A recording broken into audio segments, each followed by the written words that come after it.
Kemenko Pemberdayaan Masyarakat siap melakukan efisiensi anggaran.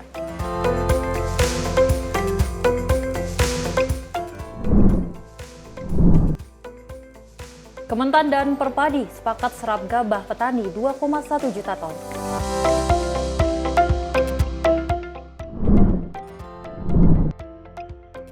Kejagung geledah kantor Ditjen Migas SDM terkait dugaan korupsi.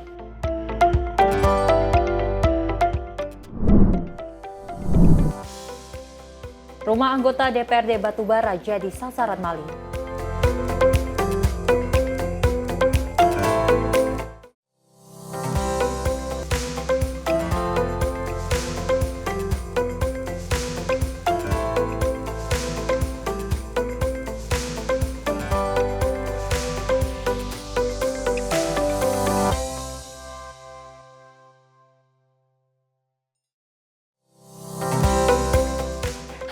Selamat pagi pemirsa Simpo TV. Selamat pagi Sally. Selamat pagi Apa Pesti. kabar hari Luar ini? biasa hari ini. Hari ini baik ya. Dan pastinya juga kita berdua terus mendoakan yang terbaik untuk pemirsa di rumah. Mudah-mudahan bisa terus dalam keadaan yang sehat walafiat dan juga kegembiraan selalu menyertai Anda semua seperti itu ya. Dan memang Pesti kita lihat tadi headline yang telah kita bacakan di mana Kementan dan Perpadi ini sepakat bekerja sama untuk melakukan swasembada pangan yang memang kita ketahui menjadi program utama dari Presiden Prabowo dan Gibran Rakabuming Raka. Ya, tentunya juga hingga 1,2 juta ton seperti itu ya Sally, dan juga pemirsa mudah-mudahan kedepannya langkah swasembada pangan ini bisa berjalan dengan lancar. Dan sejumlah informasi menarik lainnya akan terus kami hadirkan. Ini dia Menyapa Pagi Simpo TV selengkapnya.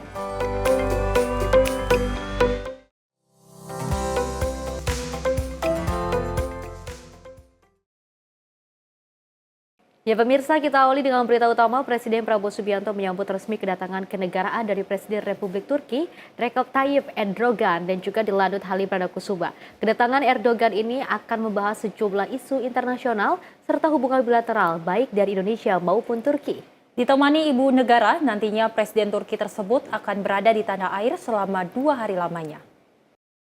Usai menyambangi Malaysia, Presiden Republik Turki Recep Tayyip Erdogan bertolak ke Indonesia dan disambut Presiden Prabowo Subianto di Lanut Halim Perdanakusuma selama 2 hari.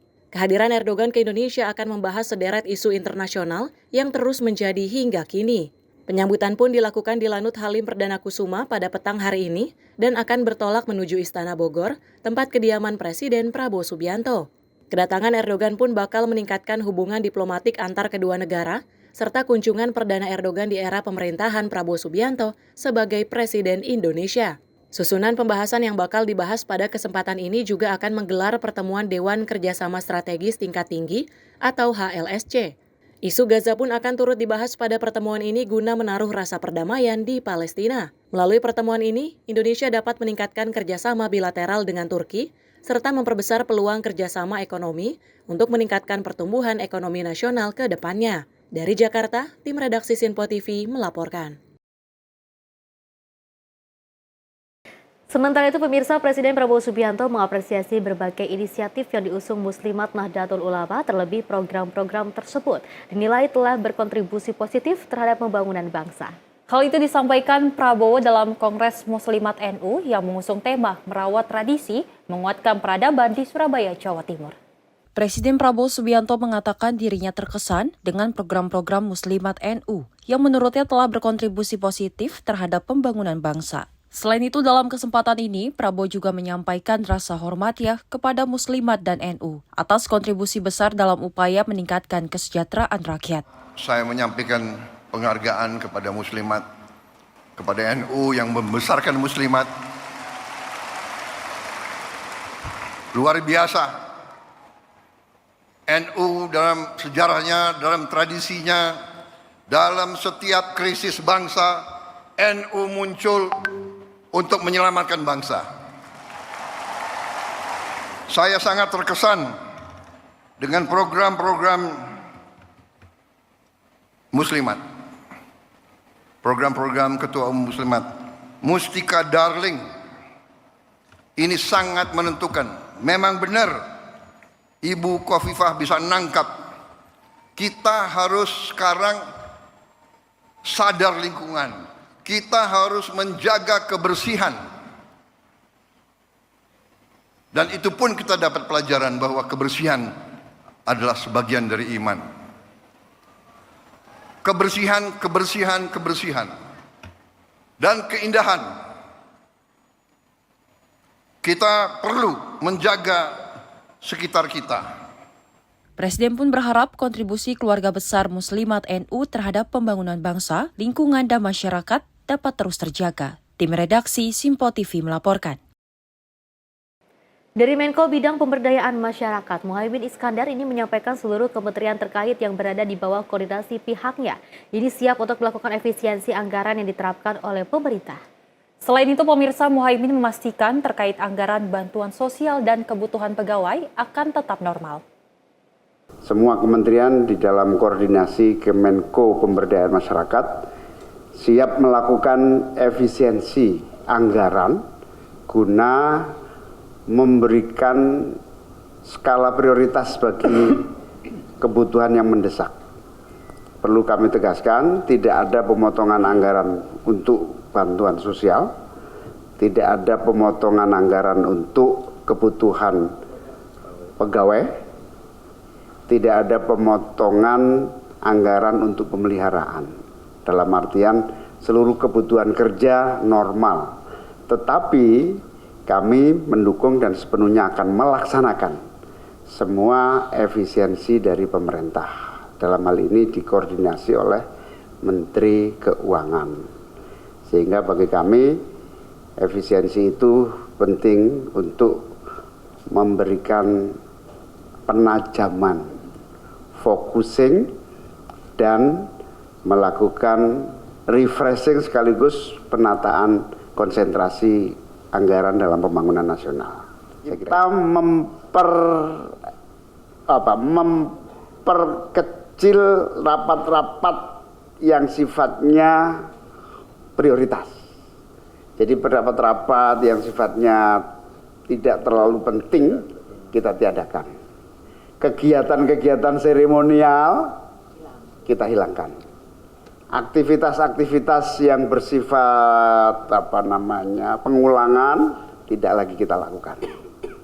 Fokus di program-program yang mendapatkan kemanfaatan untuk sasaran. Rata-rata gitu, tapi masing-masing berbeda-beda konsentrasinya.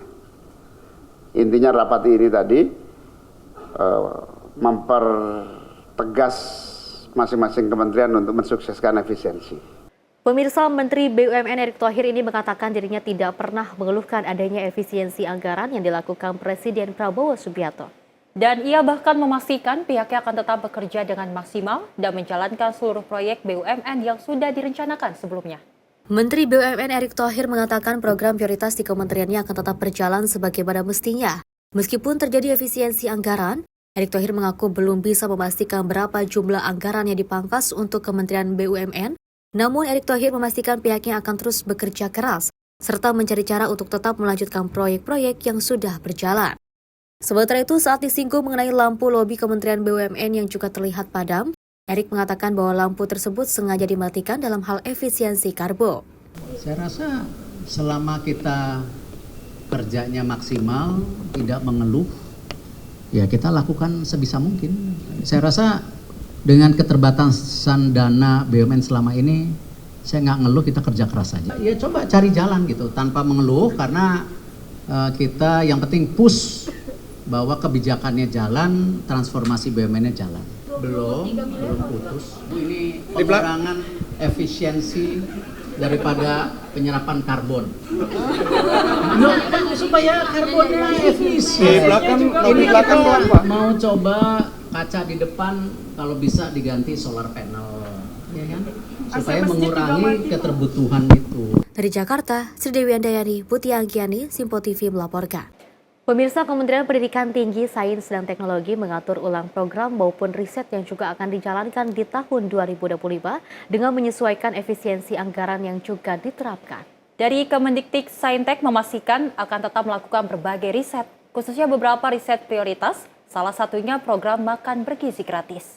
Usai diberlakukannya kebijakan efisiensi anggaran yang diterapkan pemerintah, Kementerian Pendidikan Tinggi Sains dan Teknologi atau Kemendiktik Saintek memutuskan untuk menunda sejumlah riset. Direktur Riset dan Pengembangan Kementerian Pendidikan Tinggi, Sains dan Teknologi, Fauzan Aziman, mengatakan riset pengembangan akan terus dilakukan dan dimaksimalkan meski anggaran diefisienkan. Fauzan mengatakan kerjasama para pemangku kepentingan, khususnya di daerah, sangatlah diperlukan agar ekosistem yang dibangun dapat terus berkembang.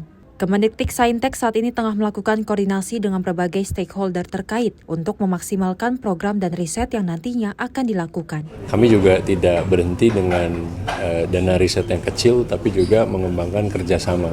Jadi diharapkan juga dari industri atau dari pemerintah daerah dan juga dari berbagai pemangku kepentingan dapat bekerja sama supaya ekosistem yang kita kembangkan ini bisa berkembang gitu ya. Nah, terkait dengan efisiensi, kami akan mendukung program pemerintah tentunya, dan kami mengerti juga ada prioritas, sehingga ini sedang kami koordinasikan dengan baik dengan berbagai kementerian dan lembaga lainnya gitu. Dari Jakarta, Sri Dewi Andayani, Mutia Anggiani, Simpo TV melaporkan. Pemirsa, Menteri PKP Maurarar Sirait ini melakukan pertemuan bersama Menteri BUMN Erick Thohir membahas penggunaan 5 lahan milik BUMN yang juga dimanfaatkan sebagai lahan pembangunan proyek 3 juta rumah pada Senin lalu. Dan BUMN akan menyiapkan sebesar 792 hektar lahan untuk program 3 juta rumah. Di atas lahan tersebut akan dibangun 123.000 rumah. Ada sebesar 792 hektar lahan yang nantinya dapat digunakan untuk program tersebut. Rencana itu disampaikan Menteri BUMN Erick Thohir usai bertemu Menteri Perumahan dan Kawasan Permukiman, Maurarar Sirait, dan sejumlah asosiasi pengembang perumahan di kantor Kementerian BUMN Jakarta, Senin 10 Februari lalu. Menteri BUMN mengatakan dari total luasan lahan tersebut, ada 5 lahan yang sudah dipastikan statusnya jelas. Artinya tidak ada masalah hukum, administratif, atau teknis yang menghambat pembangunan nantinya. Di sisi lain, Erick meminta adanya payung hukum yang jelas terkait kerjasama antara sektor swasta dan BUMN dalam pembangunan tersebut. Visi Bapak Presiden jelas, program 3 juta rumah harus sukses. Nah, tinggal misinya nih di Pak Ara. Seperti arahan Bapak Presiden Prabowo, negara dalam konteks ini BUMN bersinergi juga dengan pengusaha besar, menengah, dan pengusaha kecil dan pengusaha lokal. Dan saya senang apa yang kita persiapkan hari ini, Pak Erick sebagai Meneg BUMN bekerja dengan cepat, dengan nyata. Jadi ini adalah suatu langkah nyata saya rasa Pak Erick ya, yang sangat terbuka membantu kami. Dengan terobosan dan kolaborasi ini diharapkan akan menciptakan ekosistem untuk mewujudkan pembangunan rumah untuk rakyat dengan potensi mencapai 128.000 unit hunian. Salah satunya dengan membangun hunian vertikal di sejumlah stasiun milik PT KAI dan revitalisasi rumah susun.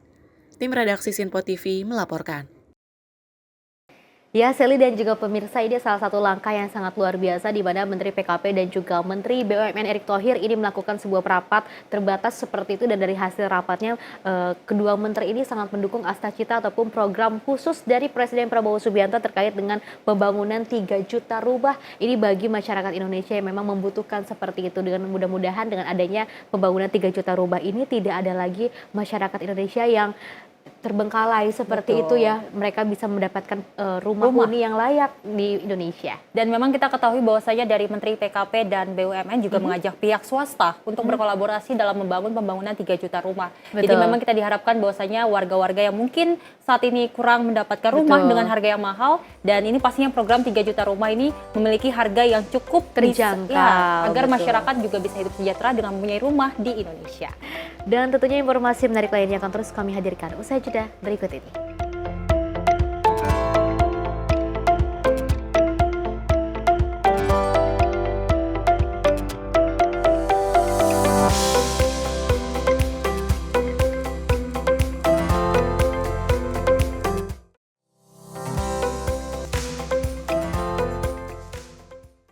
Halo, selamat pagi pemirsa Simpo TV. Selamat pagi Andi. Selamat pagi, Fen. Beragam informasi terbaru hadir menemani Anda sebelum memulai hari.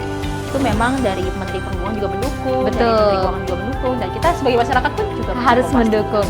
Mengangkat isu yang tengah menjadi pembicaraan paling hangat.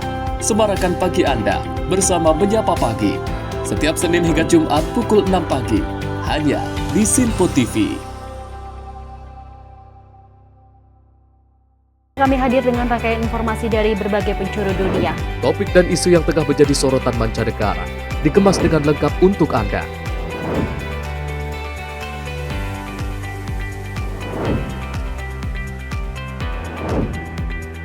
Peristiwa penting yang terjadi dari berbagai belahan dunia kini hadir dalam Simpo Dunia setiap Senin hingga Jumat pukul 7:30 malam hanya di Simpo TV. Halo, selamat malam pemirsa. Senang sekali rasanya kami mengisi ruang informasi Anda. Akhiri aktivitas Anda dengan rangkuman perkembangan peristiwa yang terjadi sepanjang hari.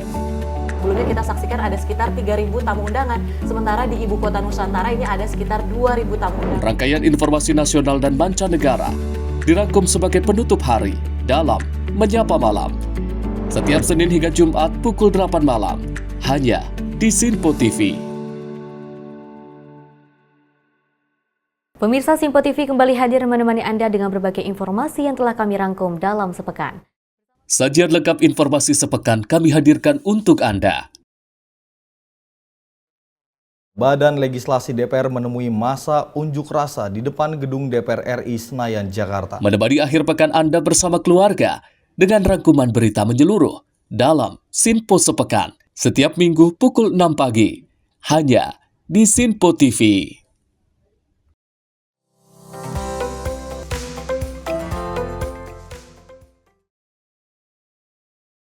Terima kasih pemirsa, Anda masih menyaksikan Menyapa Pagi Simpo TV dan kita lanjutkan informasinya di mana Wakil Presiden Republik Indonesia Gibran Rakabuming Raka meninjau pelaksanaan program prioritas pemerintahan Presiden Prabowo Subianto yaitu makan bergizi gratis. Dan dirinya juga meninjau langsung pelaksanaan program tersebut di SMA Negeri 10 Surabaya.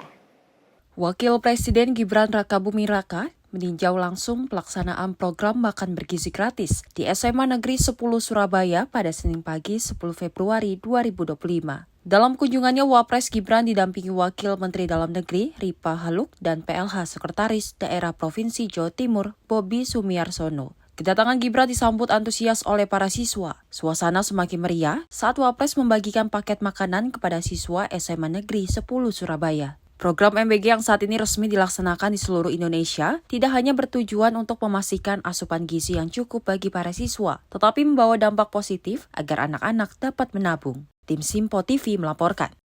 Pemirsa, Menteri Koordinator Bidang Pangan Zulkifli Hasan mengapresiasi gerakan anak muda yang juga tergabung dalam Garda Pangan. Dan Zulhas menyebut langkah Garda Pangan positif karena mencegah pemborosan dengan mengurangi food waste atau makanan yang layak dikonsumsi, namun terbuang begitu saja. Menteri Koordinator Bidang Pangan Zulkifli Hasan mengunjungi kantor Garda Pangan di Surabaya, Jawa Timur pada Minggu 9 Februari 2025. Menurutnya, Garda Pangan melakukan penyelamatan makanan dengan teliti. Sembari mengecek kualitas makanan yang disortir, makanan yang masih layak dikonsumsi kemudian akan diberikan kembali kepada masyarakat yang membutuhkan. Bukan makanan sisa, melainkan mengumpulkan makanan yang berlebih dari restoran, hotel, catering, dan lain-lain. Melalui inovasi ini, Zulhas akan melibatkan Garda Pangan untuk berperan aktif dalam mewujudkan ketahanan pangan di berbagai wilayah. Dalam kesempatan itu, Menko Zulhas bersama Garda Pangan juga membagikan makanan gratis kepada warga Semolowaru Utara, Surabaya. Ada ayam, ada daging, itu semua makanan lebih, bukan makanan sisa. Ada di perusahaan-perusahaan besar, ada di restoran-restoran besar, menengah, sedang. Ada di supermarket, ada di pesta-pesta. Kalau pesta tamunya dikit lah makanannya banyak gitu. Wow, ada susu, ada daging, ada roti. Wah, alhamdulillah. Ini dibantu 25 juta. Nanti dari saya ya. Nanti diserahkan ya. Oke. 25 juta. Lebih lanjut, Menko Zulhas juga meminta pengusaha catering, event organizer, serta pihak-pihak yang bisa berpartisipasi untuk turut membantu Garda Pangan Surabaya. Tim redaksi Simpo TV melaporkan. Selain itu, perjalanan program prioritas pemerintah soal makan bergizi gratis di Kota Sorong ini mendapat antusiasme tinggi dari siswa, orang tua, hingga guru. Dari semula yang kurang konsentrasi akibat belum makan bergizi, saat ini mengalami perubahan yang cukup signifikan. Kalangan guru dari sekolah di Kota Sorong, Provinsi Papua Barat Daya mengucapkan terima kasih kepada pemerintah atas program prioritasnya yakni makan bergizi gratis yang tepat sasaran bagi anak sekolah di kota tersebut. Salah satunya Kepala Sekolah Dasar Negeri 39, Ado Minje Yohana Sanggek, mengungkapkan program ini tidak hanya menyasar kepada rasa lapar, namun mengarah kepada pertumbuhan anak-anak. Prestasi mendatang dari anak sekolah SDN 39 tidak hanya dari materi yang diajarkan, namun asupan makanan yang juga sehat dan juga bergizi guna mendukung pertumbuhan anak. Sehingga anak-anak yang datang ke sekolah tidak punya bekal, tidak bawa uang jajan, mereka bisa makan bersama. Kalau macam terlambat jam sedikit pengantarannya, mereka sudah, "Ibu, mana makanannya? Ibu, kita sudah lapar." Satu kali kan agak terlambat ya. Hampir sedikit sudah mau kasih pulang, tapi untung dari sana telepon. Jadi kita tidak kasih pulang anak kelas 1, 2, itu cuma satu kali. Sejalan dengan ungkapan Kepala Sekolah SDN 39, salah satu orang tua siswa juga menyampaikan apresiasi kepada pemerintah terhadap program makan bergizi gratis ini, menjadikan anaknya lebih teliti dan juga fokus dalam bersekolah. Dan ada berkah yang masuk untuk mereka belajar di sekolah. Terima kasih banyak Bapak, karena mereka sudah tidak lari ke sana kemari. Biasanya kalau anak-anak jajan harus keluar dari sekolah, orang belanja jauh-jauh, tapi begitu sudah ada penambahan gizi di sekolah, mereka sudah tidak pulang ke rumah lagi. Jadi untuk kedepannya terima kasih untuk tim yang sudah memberi kami, para orang tua, untuk anak-anak kami. Terima kasih banyak, Tuhan memberkati kinerja Bapak di bidang yang Bapak sekarang tekun. Kami mengucapkan terima kasih banyak Bapak untuk bantuannya. Program makan bergizi gratis ini diharapkan mampu merata di setiap sekolah di tanah air, serta terbebas dari segala macam indikasi praktik penyelewengan dana. Dari Jakarta, tim redaksi Simpo TV melaporkan.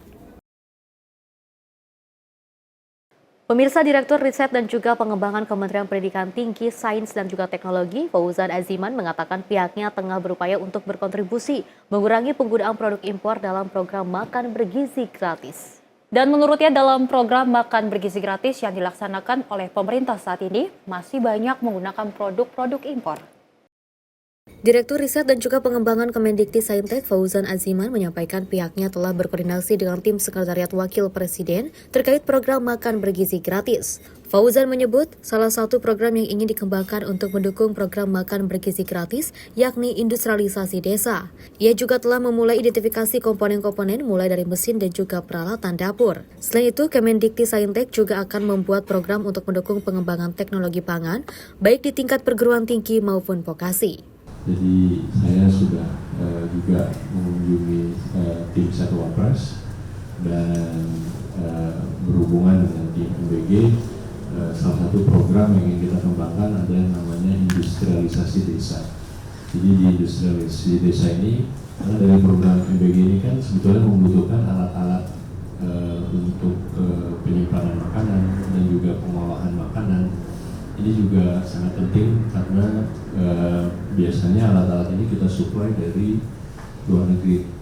Nah, ini komponen-komponen untuk mesin-mesin atau juga alat-alat di dapur ini mulai kita identifikasi, dan kami akan membuatkan program yang tidak hanya di perguruan tinggi namun juga perguruan tinggi vokasi. Jadi supaya bisa dikembangkan kerjasama antara perguruan tinggi vokasi dengan UMKM. Jadi UMKM kita tingkatkan nilai tambahnya supaya nanti bisa menghasilkan alat-alat yang sesuai dengan standar yang dibutuhkan. Dari Jakarta, Sri Dewi Andayani, Putia Anggiani, Simpo TV melaporkan. Selain itu, dalam rangka swasembada pangan sesuai dengan instruksi Presiden Prabowo Subianto, Kementerian Pertanian bekerjasama dengan penggilingan padi seluruh Indonesia untuk penyerapan gabah setara beras sebanyak 2,1 juta ton. Kerjasama ini pemirsa memiliki target sebanyak 3 juta ton dan saat ini sudah berjalan hingga 60%. Kementerian melakukan rapat koordinasi antara Bulog dan Bareskrim Polri membahas terkait penyerapan gabah setara beras di Gedung Kementan Ragunan, Jakarta Selatan, Senin siang. Dalam rapat koordinasi itu juga melakukan perjanjian dengan penggilingan seluruh Indonesia dalam penyerapan gabah. Menteri Pertanian Andi Amran Sulaiman, hal ini dilakukan karena instruksi Presiden Prabowo Subianto dalam rangka percepatan swasembada pangan di Indonesia.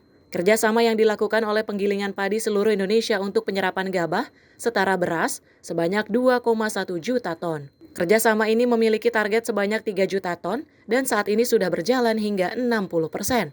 Alhamdulillah hari ini kita sepakat serap beras gabah setara beras 2,1 juta ton. Kita sudah sepakati dengan seluruh penggilingan se-Indonesia. Alhamdulillah. Nanti target kita adalah 3 juta ton. Jadi ini sudah 60% komitmen kita ditandatangani bersama. Kemudian kami ucapkan terima kasih pada Pak Kapolreskin beserta jajarannya, Pak Dirjen TNI beserta jajarannya mengawal bersama-sama. Karena ini adalah swasembada gagasan besar Bapak Presiden. Harus swasembada secepat-cepatnya, sesingkat-singkatnya. Dan kita bahu-membahu kolaborasi untuk menyukseskan target yang diberikan oleh Bapak Presiden. Selain TNI, Kementan juga menggandeng Bareskrim Polri untuk melakukan pengawasan dan mencegah terjadinya penyelewengan saat pendistribusian. Dari Jakarta, kontributor Sinpo TV melaporkan. Sesuai dengan asta-cita dari Presiden Prabowo Subianto di mana seluruh menteri ataupun jajaran menteri ini telah berbondong-bondong untuk melakukan sebuah swasembada pangan yang diperintahkan oleh Presiden Prabowo Subianto, dan mudah-mudahan dengan adanya program seperti ini bisa mengembangkan bangsa Indonesia jauh lebih baik lagi. Apalagi kita melihat Sally dan juga pemirsa tidak hanya terkait dengan swasembada pangan, tapi Presiden Prabowo Subianto juga sempat menyinggung terkait dengan nanti akan adanya produk dari beras nasional ini hingga 11,4 juta ton seperti itu, dan mudah-mudahan ini juga akan stabil di Hari Raya Idul Fitri dan juga pada saat bulan Ramadan ini akan stabil harganya. Betul, Festi, bahkan dari swasembada pangan ini, Festi, kita ketahui bahkan diuntungkan bagi petani lokal yang nantinya akan diikut kesertakan dalam program ini, di mana memang nantinya petani lokal akan ikut bertanam dan menghasilkan beras yang akhirnya akan mensejahterakan ekonomi mereka dan akhirnya meningkat. Seperti yang kita ketahui, seperti Presiden Prabowo Subianto yang mengharapkan ekonomi Indonesia di angka 8%. Dan tentunya informasi menarik lainnya akan terus kami hadirkan usai jeda berikut ini.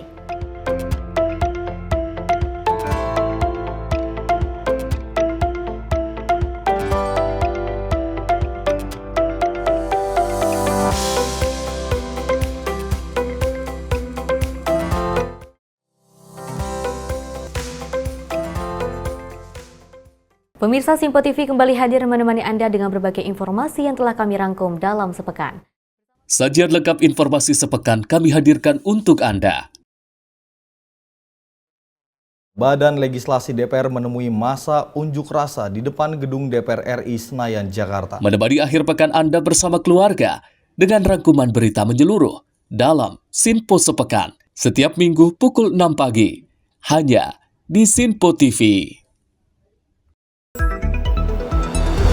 Jadilah yang pertama mengetahui perkembangan terkini seputar informasi dari lembaga parlemen. Punya data nasional, tidak ada satupun backup berarti kan? Tiba-tiba ada putusan yang nggak masuk akal dan seperti ini gitu. Kita biarkan rekomendasi kepada KPK, periksa!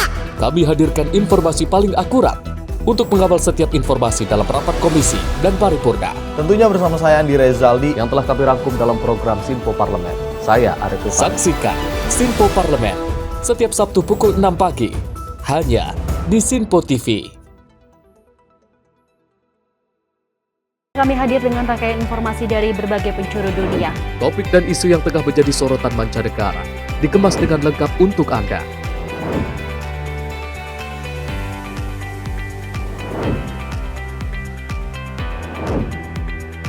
Peristiwa penting yang terjadi dari berbagai belahan dunia ini hadir dalam Sinpo Dunia setiap Senin hingga Jumat pukul 7:30 malam hanya di Sinpo TV. Pemirsa Sinpo TV kembali hadir menemani Anda dengan berbagai informasi yang telah kami rangkum dalam sepekan. Sajian lengkap informasi sepekan kami hadirkan untuk Anda. Badan Legislasi DPR menemui masa unjuk rasa di depan gedung DPR RI Senayan, Jakarta. Menemani akhir pekan Anda bersama keluarga dengan rangkuman berita menyeluruh dalam Sinpo Sepekan setiap minggu pukul 6 pagi hanya di Sinpo TV.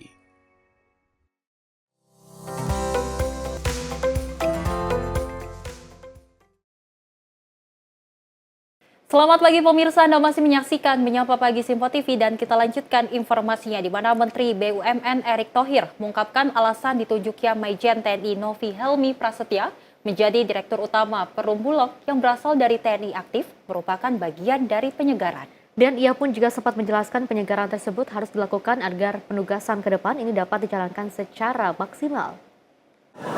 Ya tentu penyegaran harus dilakukan. Memang kan penugasan yang diberikan ini harus bisa lakukan kita secara maksimal. Jadi review ini kita jalankan sesuai dengan target-target yang diberikan saat ini seperti 3 juta rumah. Kita dorong secepatnya dengan pembangunan ekosistem. Sama kemarin keputusan pembelian gabah untuk 3 juta. Kita lihat datanya masih kurang maksimal dan kita lakukan penyegaran. Dan tentu peran daripada ekosistem tadi kan sama. Kalau tadi Pak Aga bicara bagaimana lahannya ada, lalu pembangunannya tidak hanya BUMN tapi private sector, tapi besok sama BRI, ya, bagaimana sistem pendanaannya. Sama di Bulog ada kebijakan 3 juta gabah yang harus diserap. Dari data-data serapannya masih kecil, ya perlu ada penyegaran. Dan perlu semua supporting system untuk memastikan penugasan ini maksimal. Karena yang terpenting jangan sampai dengan sekarang kita menuju swasembada beras yang selama ini kita impor, akhirnya serapannya tidak maksimal, harga gabahnya turun, petaninya kasihan, akhirnya kapok menanam.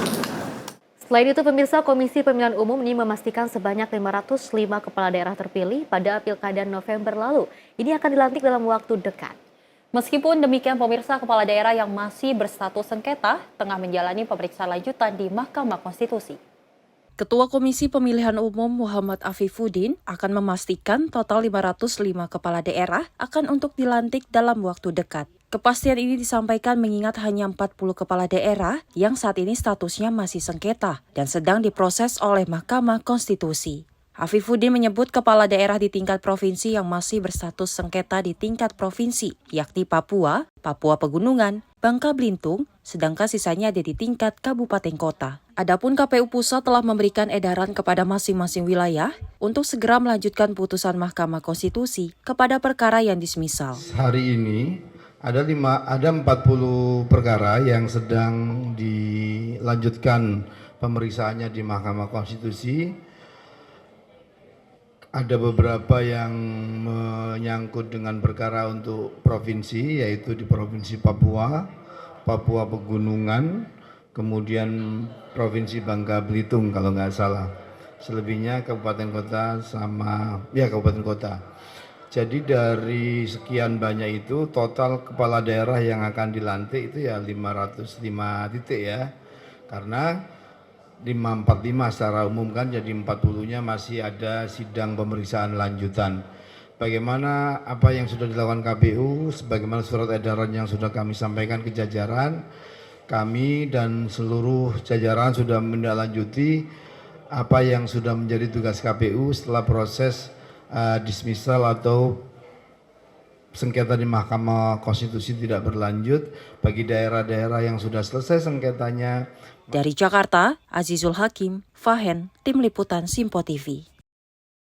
Tim penyidik Jaksa Agung Muda Pidana khusus Kejaksaan Agung, Jampitsus, ini Kejagung mengamankan 5 dus dokumen, 4 soft file dan juga belasan perangkat elektronik lainnya dari kantor Ditjen Migas Kementerian SDM Jakarta Selatan pada Senin petang kemarin. Penggeledahan terkait penanganan perkara dugaan tindak pidana korupsi dalam tata kelola minyak mentah dan produk kilang PT Pertamina Subholding Kontraktor dengan kontrak kerjasama tahun 2018 hingga 2023. Hal tersebut dijelaskan oleh Kepala Pusat Penerangan Hukum Kejagung Harli Siregar dalam keterangan persnya kepada awak media di Gedung Kejaksaan Agung pada Senin malam. Harli menjelaskan terdapat 3 ruang yang dilakukan penggeledahan oleh penyidik Jampitsus, yakni di ruangan Direktur Pembinaan Usaha Hulu, kedua di ruangan Direktur Pembinaan Usaha Hilir, dan ruangan Sekretaris Direktoral Jenderal Migas. Hasilnya penyidik mengamankan 5 dus dokumen, 4 soft file, 1 unit laptop, dan belasan unit ponsel.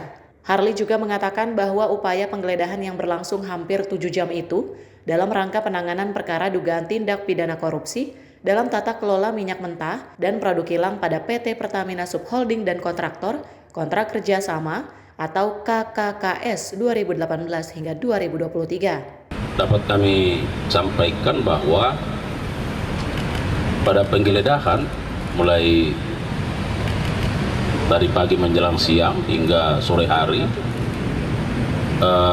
dilakukan di 3 tempat atau di 3 ruangan.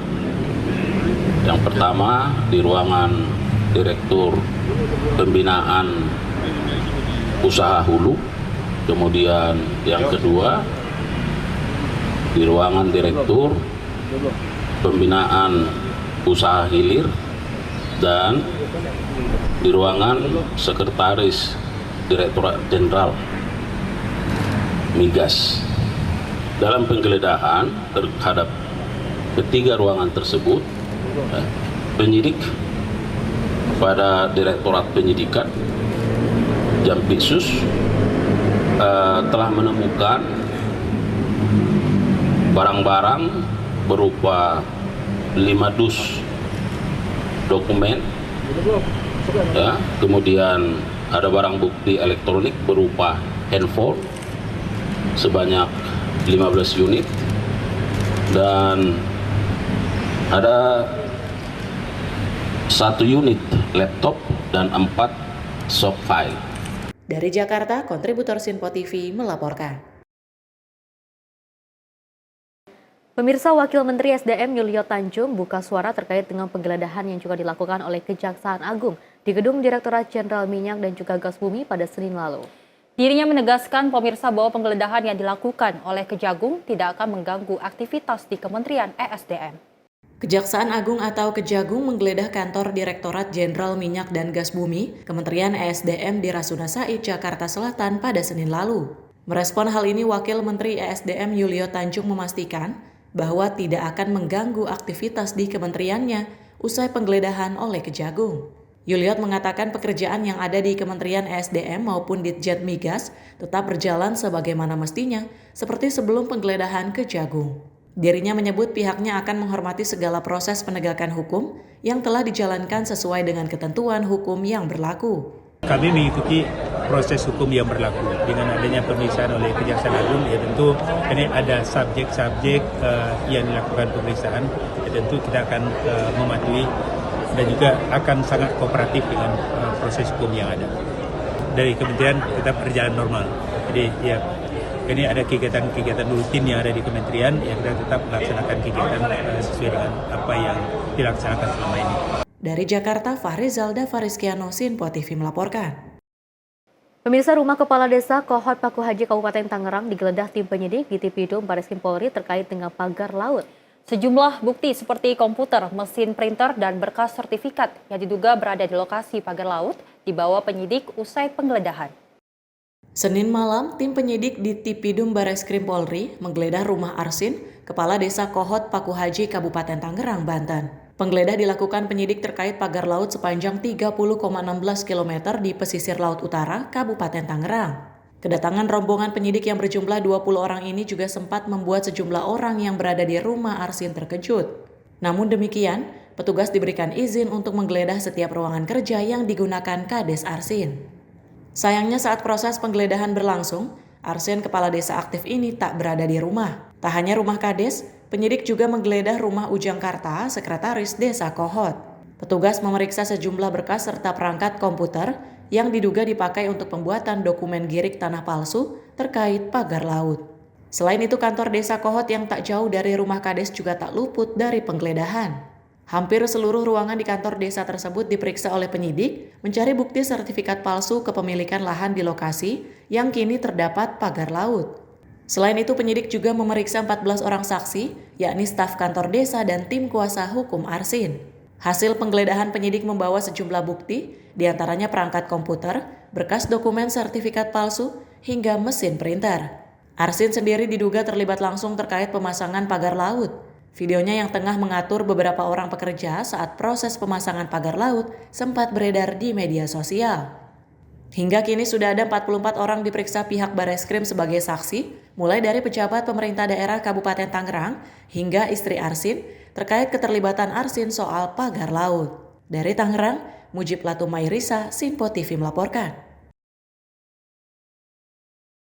Ya, Sally dan juga pemirsa terkait dengan kasus adanya pagar laut yang diberikan sebuah ini ya, apa kalau misalnya kita melihat ini para nelayan juga sangat dirugikan seperti itu ya, mudah-mudahan ini sudah ada terbukti ataupun ada spill sedikit ya yang kita nantikan kira-kira siapa sih pelaku ataupun yang dibalik semua ini seperti itu, faktanya siapa dan juga bagaimana kok bisa melakukan hal tersebut hingga merugikan para nelayan untuk mencari mata pencaharian seperti itu ya saya dan juga pemirsa. Tapi kita melihat dari pihak kepolisian dengan sangat sigap ini sudah mendapatkan sebuah clue-nya sehingga salah satu tersangka ini yang dijadikan tersangka ini sudah diusut seperti itu ya, dan juga ada penggeledahan. Dan memang kita ketahui bahwasanya ada puluhan saksi yang akan diperiksa dari kasus pagar laut, di mana memang kita ketahui pagar laut ini cukup membuat publik kaget, Pesti, benar, di mana memang nelayan akhirnya diresahkan dengan adanya pagar laut, dan kita berharap bahwasanya memang kasus seperti ini tidak terjadi lagi, di mana kita meminta untuk pemerintahan terus usut agar kasus pagar laut ini tuntas. Oke, dan pemirsa sejumlah informasi menarik lainnya akan terus kami hadirkan usai jeda berikut ini.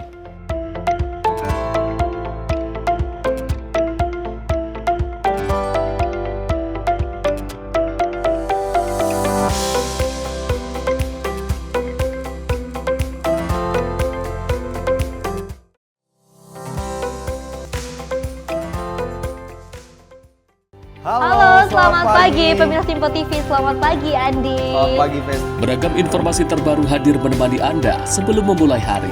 Itu memang dari Menteri Perhubungan juga mendukung, Betul. dari Menteri Keuangan juga mendukung, dan kita sebagai masyarakat pun juga Harus mendukung.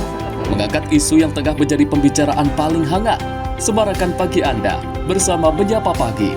Setiap Senin hingga Jumat pukul 6 pagi. Hanya di Sinpo TV. Kami hadir dengan rangkaian informasi dari berbagai penjuru dunia. Topik dan isu yang tengah menjadi sorotan mancanegara dikemas dengan lengkap untuk Anda.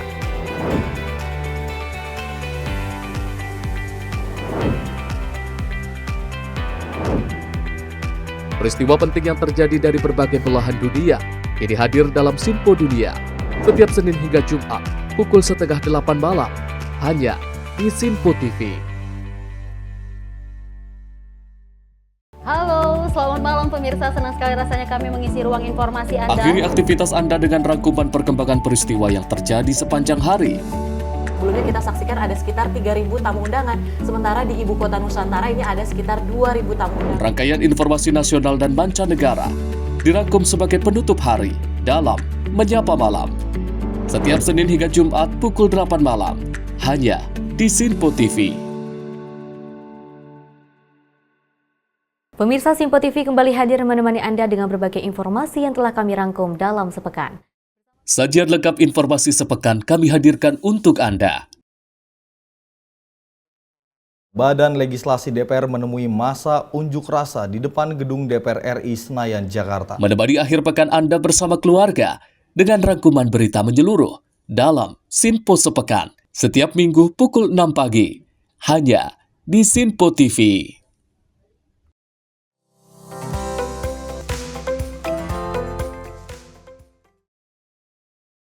Masih bersama kami pemirsa dalam Menyapa Pagi Sinpo TV, dan kita lanjutkan informasinya terkait peristiwa di mana hujan deras disertai angin kencang yang melanda sebagian besar wilayah Bali sebagai akibat berhembusnya siklon tropis 96S menyebabkan 11 penerbangan di Bandara Internasional I Gusti Ngurah Rai Badung, Bali mengalami gangguan. Dan juga pengelola Bandara Ngurah Rai ini juga telah berkoordinasi dengan maskapai dan juga seluruh pemangku kepentingan terkait untuk memastikan operasional penerbangan tetap berjalan aman dan juga lancar. Langkah-langkah mitigasi juga dilakukan guna memberikan pelayanan terbaik bagi penumpang yang juga terdampak.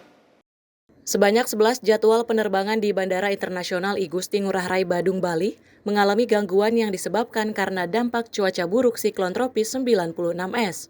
Satu penerbangan domestik bahkan terpaksa harus batal terbang dengan rute penerbangan Denpasar Tambolaka. Sementara 2 penerbangan internasional harus berputar di udara atau go around sebelum akhirnya bisa mendarat dengan aman di Bandara Ngurah Rai dengan masing-masing rute Bengaluru, Denpasar, dan rute Hong Kong, Denpasar. Dapat kami sampaikan pada hari ini ada 11 penerbangan yang mengalami keterlambatan baik delay dari cuaca ekstrim, yaitu 8 flight dari penerbangan domestik, 1 cancel flight, dan 2 go round flight dari dampak cuaca ekstrim di Bandara Igusti Ngurah Rai, Bali. Adapun penerbangan yang berdampak delay ini kami sampaikan bahwa yaitu 6 Air rute Denpasar Tambuwalaka, Wing Air rute Denpasar Sumbawa, Super Airjet rute Denpasar Jakarta, Wing Air Denpasar Bima, kemudian Denpasar Lombok juga, serta Lion Air rute Denpasar Kupang, Denpasar Surabaya, dan Denpasar Kuala Namu. Karena cuaca buruk diprediksi masih berlangsung hingga beberapa hari mendatang, para penumpang juga diimbau agar datang lebih awal untuk memastikan jadwal penerbangan mereka ke maskapai. Hal ini bertujuan untuk mengetahui terkait kepastian penerbangan mereka, apakah mengalami penundaan akibat cuaca buruk yang melanda Bali dalam beberapa hari terakhir. Dari Bali, Bagus Raditya, Sinpo TV melaporkan. Pemirsa, aksi seorang maling menyatroni rumah anggota DPRD di Batubara, Sumatera Utara terekam kamera pengawas CCTV. Dalam aksinya, pemirsa, pelaku nekat menyikat sebuah telepon genggam dari tangan petugas jaga malam yang sedang tertidur pulas di kursi teras rumah wakil rakyat itu.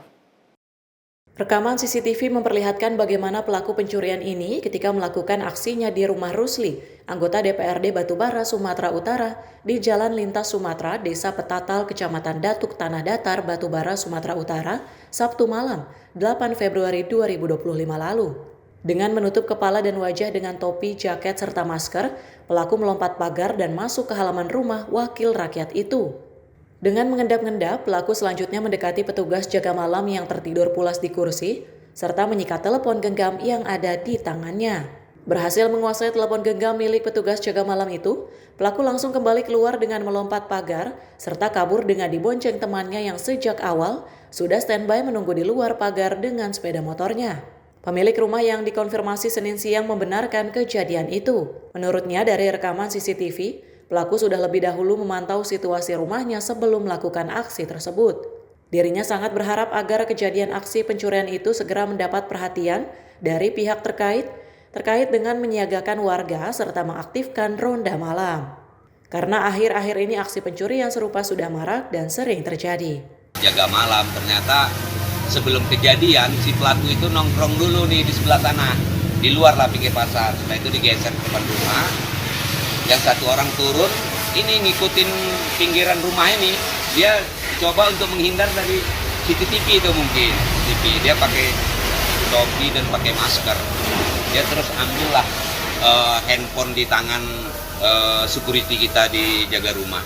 Jadi dalam belakangan hari ini, sekitar 10 hari belakang ini, ada juga rumah di sebelah sana, grocer, juga di kejadian pencurian. Tapi kalau lihat dari CCTV, sepertinya orangnya sama.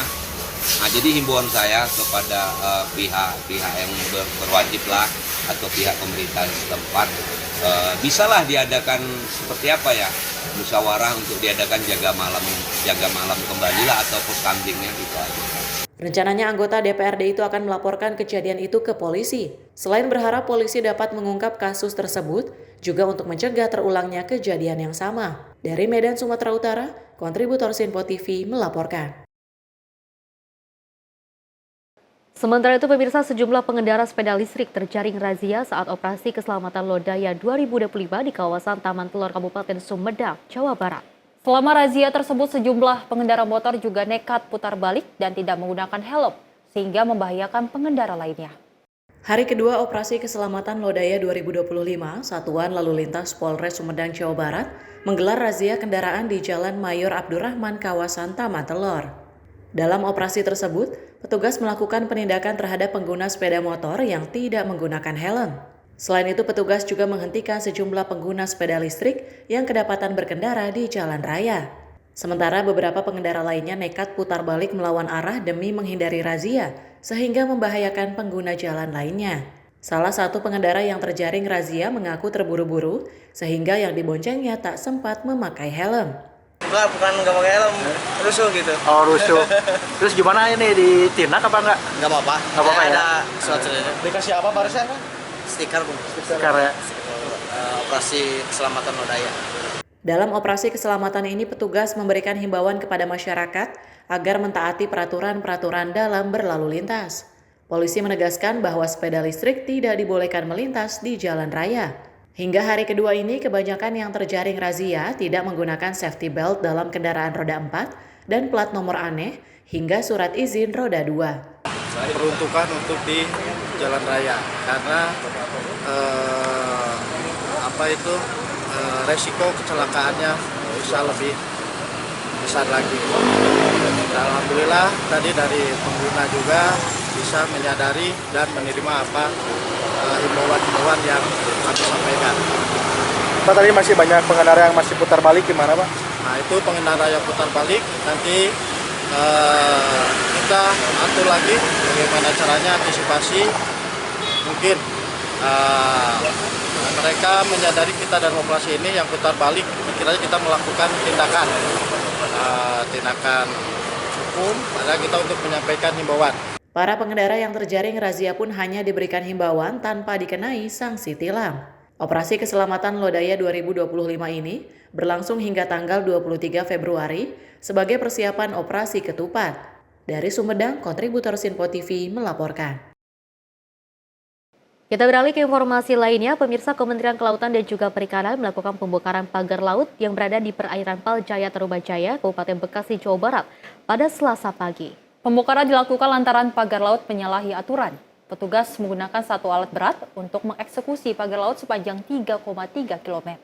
Kementerian Kelautan dan Perikanan melakukan pembongkaran pagar laut sepanjang 3,3 km di perairan Kampung Paljaya, Desa Segarajaya, Kecamatan Tarumajaya, Kabupaten Bekasi pada Selasa pagi. Proses pembongkaran tersebut diketahui menggunakan satu alat berat yang disediakan oleh perusahaan PT Tunas Ruang Pelabuhan Nusantara. Dalam proses pembongkaran tersebut juga disaksikan langsung oleh Dirjen Pengawasan Sumber Daya Kelautan dan Perikanan, perwakilan perusahaan, dan Kepala Dinas Kelautan dan Perikanan atau DKP Jawa Barat. Dirjen Pengawasan Sumber Daya Kelautan dan Perikanan atau PSDKP, Pung Nugroho Saksono, mengaku proses pembongkaran dilakukan langsung oleh perusahaan dan kami mengapresiasi apa yang dilakukan oleh perusahaan. Artinya perusahaan paham bahwa apa yang dilakukan keliru dan melaksanakan pencabutan pagar laut dengan sendirinya. Ini merupakan menjadi contoh untuk pelaku yang lain atau perusahaan lain dan berkoordinasi terus agar permasalahan ini cepat selesai.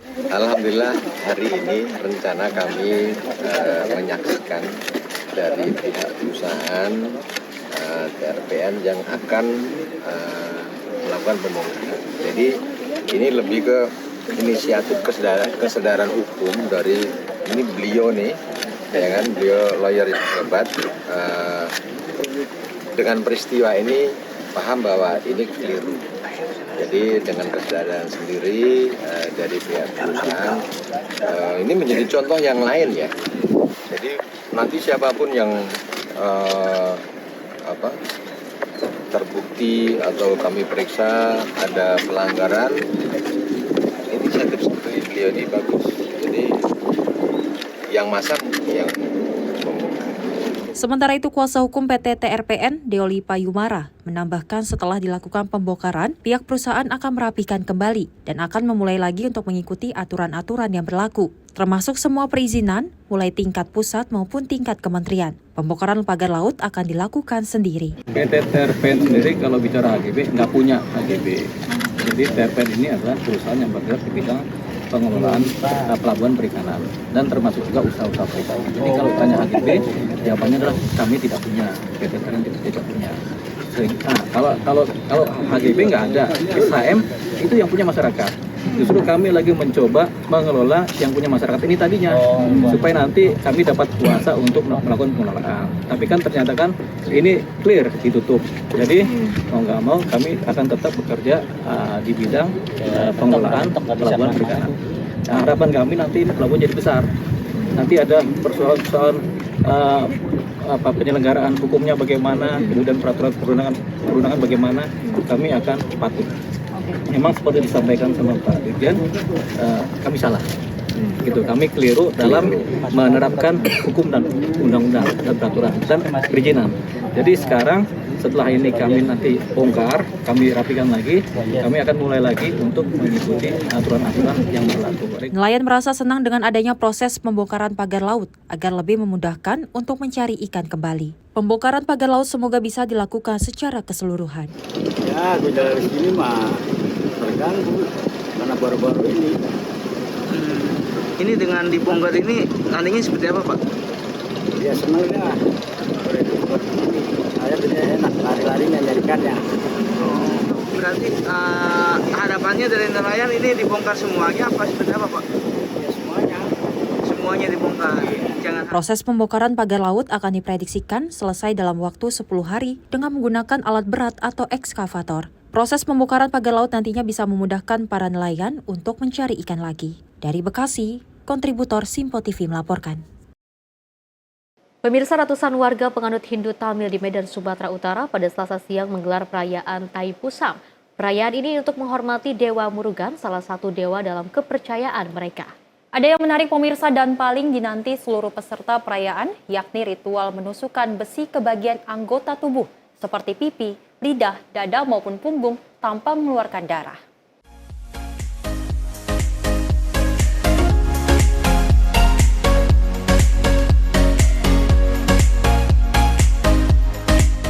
Ritual Thaipusam dimulai dari Taman Beringin, Medan Polonia, Sumatera Utara, di mana sebelum ritual dimulai, para peserta Thaipusam yang mengikuti ritual ini harus menyucikan dirinya dengan berpuasa, berdoa, mendisiplinkan jasmani dan rohani, tidak melakukan hubungan seksual dan diet vegetarian.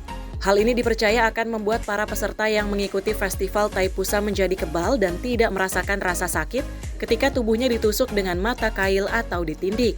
Yang menakjubkan dari festival ini adalah tidak ada darah yang keluar dari tubuh para pemuja yang ditindik dengan benda-benda tajam dan bahkan tidak ada bekas luka yang tertinggal setelahnya.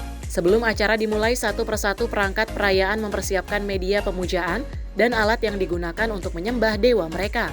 Lilin-lilin dinyalakan dan dupa-dupa ditaburkan di sekeliling tempat kegiatan dan para peserta Thaipusam. Tetabuhan mulai diperdengarkan sebagai pertanda ritual mendekati puncaknya. Dan inilah yang dinantikan banyak pengunjung, yakni saat pandita menusukkan besi tajam ke pipi para pembayar nazar. Kali ini hanya ada 19 lelaki yang menunaikan nazarnya untuk mencucuk tubuhnya dengan besi-besi ini. Usai 19 pria dicucukkan besi oleh pandita, kemudian para peserta ritual diarak keliling kota sambil berjalan kaki. Suara-suara tetabuhan terus mengiringi arak-arakan ini sampai tiba di kuil. Meski lumayan jauh, tidak tampak kelelahan di wajah orang yang mengikuti proses ini. Panitia Festival Thaipusam Madya Lagan mengatakan kegiatan Festival Thaipusam bentuk kerjasama antara Parisada Hindu Dharma Indonesia Medan dengan Pemko Medan yang bertujuan untuk meningkatkan pariwisata di kota Medan agar warga yang merayakan Thaipusam tidak pergi ke luar negeri. Ini Thaipusam, Pak. Thaipusam ini ritual khusus yang diadakan di seluruh dunia, Pak. Tapi kali ini Parisada kami dari Parisada Kota Medan mengadakan ini, Pak. Tujuan kita itu mengadakan semuanya positif, Pak. Pertama, kita bekerja sama dengan pemerintah menghidupkan pariwisata, artinya menghentikan orang-orang dari Medan ini supaya jangan pergi ke Malaysia untuk melihat itu, karena semua kegiatan itu ada di sini. Yang kedua, Pak, nantinya kuil-kuil kecil ini kita berhentikan untuk cucu-cucu lidah seperti ini, Pak. Tujuannya begitu. Jadi semua usahanya nanti di Thaipusam, Pak. Diadakan di Thaipusam. Jadi tujuannya kita mengadakan ini. Sementara itu, menurut Baby, warga Kota Medan mengatakan kegiatan ini sangat bagus dan warga Kota Medan bisa merayakan Thaipusam di Kota Medan dan berharap festival ini lebih meriah ke depannya. Thaipusam. Ini untuk apa? Thaipusam. Keagamaan lah, untuk merayakan Thaipusam setahun sekali. Sebelumnya pernah ngikutin di mana, Ibu, selain di Medan? Biasanya saya ke Malaysia. Oh, terus? Karena tahun ini nggak ke Malaysia, di Medan aja lah merayakannya. Lebih bagus di mana, Bu? Di Medan apa di sana, Bu? Ya meriah, paling meriahnya sih Malaysia. Tapi sini udah bagus juga lah, udah sangat meriah. Karena kan udah ada acara juga di Jalan Januari Pemko yang buat kan. Jadi harapan ke depannya gimana, Bu? Ya lebih maju lagi lah, lebih meriah lagi. Dari Medan, Sumatera Utara, kontributor Simpo TV melaporkan.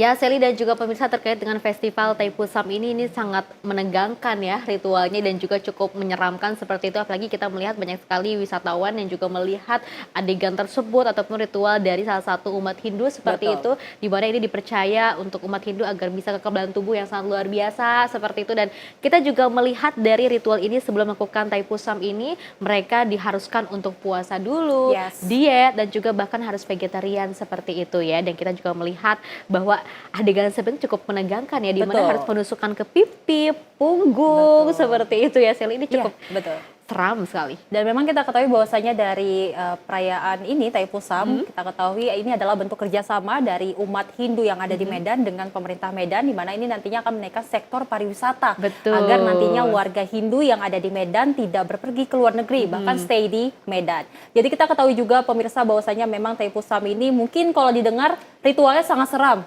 Memang tapi inilah ritual budayanya yang mereka budaya yang mereka ini. lakukan, yang di mana ini akan memuja dewa mereka masing-masing. Betul. Dan tentunya juga buat pemirsa di rumah yang menonton, ini tidak untuk ditiru ya, karena adegan berbahaya seperti itu hanya dilakukan oleh orang-orang yang mumpuni seperti itu dan juga yang terbiasa ataupun yang umat-umat Hindu seperti itu. Dan pemirsa, informasi tadi sekaligus mengakhiri jumpa kita. Saya Fesi Ramadi dan saya Sally Sregar. Terima kasih dan sampai jumpa.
Simple TV, News, Sport, Entertainment.